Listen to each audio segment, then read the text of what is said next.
What if I told you that the man you're holding on to might be the very person holding you back from experiencing the love that your heart actually craves and deserves? How do you know for sure that he's actually holding you back and is not just taking his time and will eventually be able to love you the way you want him to? The answer isn't in signs about him or his behavior or in your relationship. The answer is in signs within yourself, which I'll unpack today. 8 subtle but important signs that you are acting out of unworthiness in your relationship that will result in you never receiving the love you truly deserve. And the sooner you recognize these and act on them, the better off you'll be, so you don't waste more years of your life in his waiting room. I teach women how to recognize and heal the core wounds that keep them stuck in a cycle of experiencing unhealthy relationship patterns through deep somatic work, working bottom up in the body, not top down in the mind. And if you need help with this, please book a call with me in the calendar below. We'll get on a call and see if we're fit to work together. Now, the first sign that you're acting out of unworthiness and staying with the wrong man is that you mistake being needed for being loved. What's really happening is that you grew up equating love with being useful. Maybe you were the helper, the peacemaker, the caretaker, the one who soothed others' emotions. You were parentified as a child.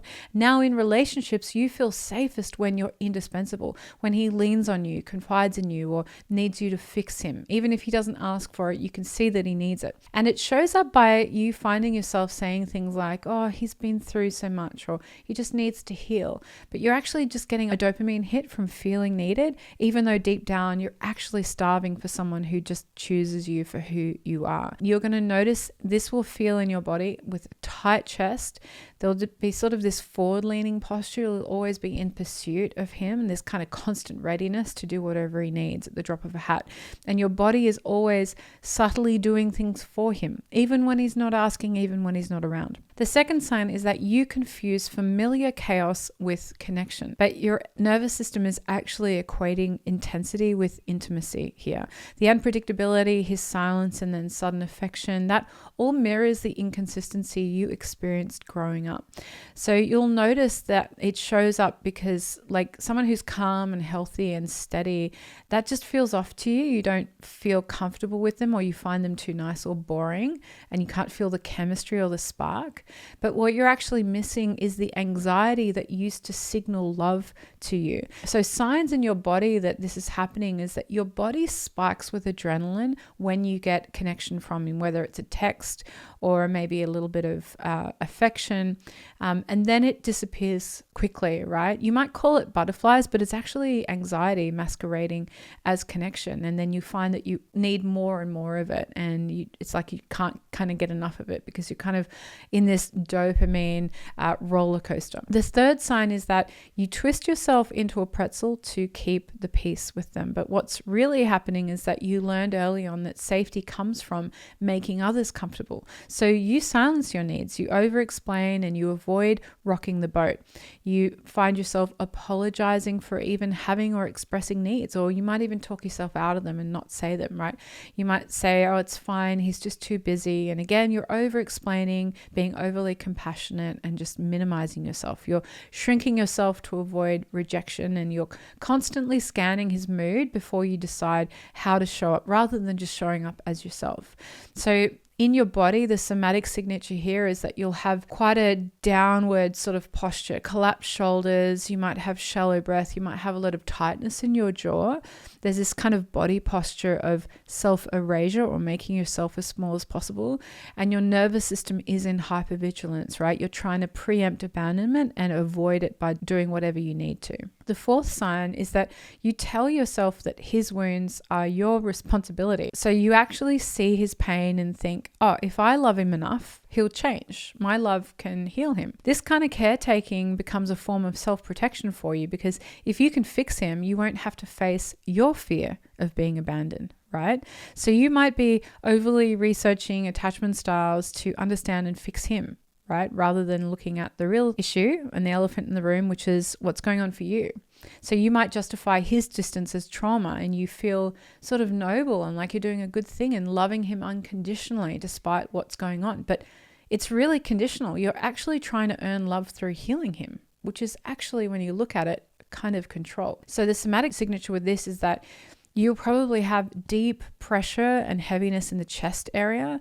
And because you're giving so much to him, giving him so much compassion and understanding, that will burn out and turn into resentment when he doesn't reciprocate. I remember feeling this way myself, and it would get to my birthday, a day that was about me, and he would give pretty much nothing, breadcrumbs like usual. And I couldn't tolerate it anymore. Like, it was just at an all-time low, and it finally hit me on my birthday of all days what I was doing. The fifth sign is that you feel guilty for wanting more in the relationship. What's really happening is that you've internalized the message that your needs are too much. When you ask for more consistency or affection or clarity, you immediately feel like a burden.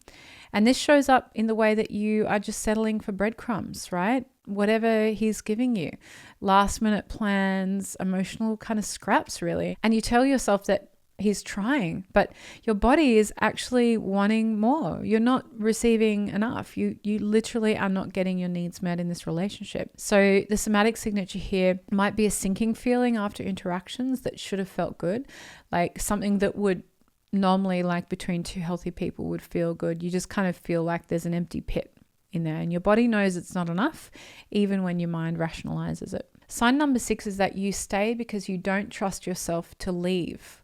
Now, what's really happening is that your intuition is telling you that this isn't right, but your head is overriding it, right? Years of self-abandonment have just blurred the line between your fear and your truth, and you don't quite know the difference. So when you make pro and con lists, when you talk to your friends about this, you're doing a lot of cognitive work, anything but to feel the truth in your body, right? You're just really avoiding the truth, and you allow yourself to stay in confusion because that clarity would require a change, and that's too scary for you. And the somatic signature of this is being numb and frozen, right? You really feel stuck and heavy and foggy in you. It's this kind of dorsal vagal shutdown where your body just goes still to avoid pain. It's like you're in freeze. You just can't do anything. You can't move this way. You can't move that way because you're so afraid of change. The 7th sign is that you call fear love. Now, you might not know that it's fear, but what you're experiencing is fear in your body, but you're thinking it's love.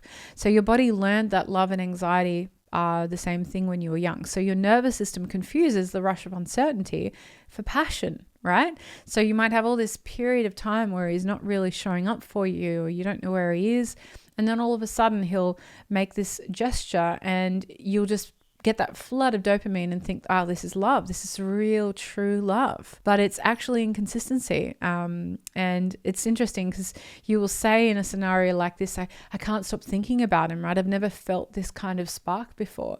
But what you're feeling is not safety. It's survival chemistry. Your system is addicted to the cortisol dopamine cycle of pursuit and reward, particularly when there's intermittent reward, right? That slot machine kind of, I don't know if it's going to happen, when's it going to happen, like that waiting kind of gets you in that anxious state as well. So the somatic signature of this is real jittery energy, shallow breathing, restlessness, and that high that you experience is then followed by a crash when he pulls away again, and you experience this depth of abandonment pain from it. The 8th sign is that you hope he'll change so you don't have to.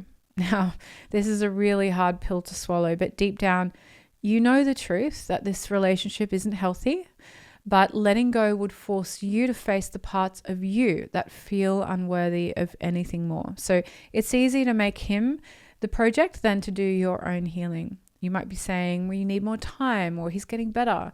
You keep waiting for external change so that you don't have to do any kind of internal transformation. But the real elephant in the room is you here, right? Now, the somatic signature of this is you kind of feel like you're in limbo, right? You're holding your breath. There's a suspension energy about you because you're suspended between hope and fear, right? You're unable to move in either direction. So it does also have that sort of freeze energy about it. Now, if you notice any of these signs in you, I really encourage you to just acknowledge the fact that awareness is the first step, right? This is really about you. we need to do something about it. And being aware of it is the first step. Spend some more time on my channel, watch some more videos. And if you want direct help with this is the work that I do, helping women become emotionally available to break their unhealthy relationship patterns so that they can feel safe and comfortable in their bodies, being happy on their own, and eventually find and attract a healthy relationship. So if you want help with that, please book a call with me in the link in the description below. We'll have a chat and see if we're fit to work together. In the meantime, here are some next step videos for you to watch so you can move one step closer to having a healthy relationship to yourself and to others. And for now, I'll see you in the next video.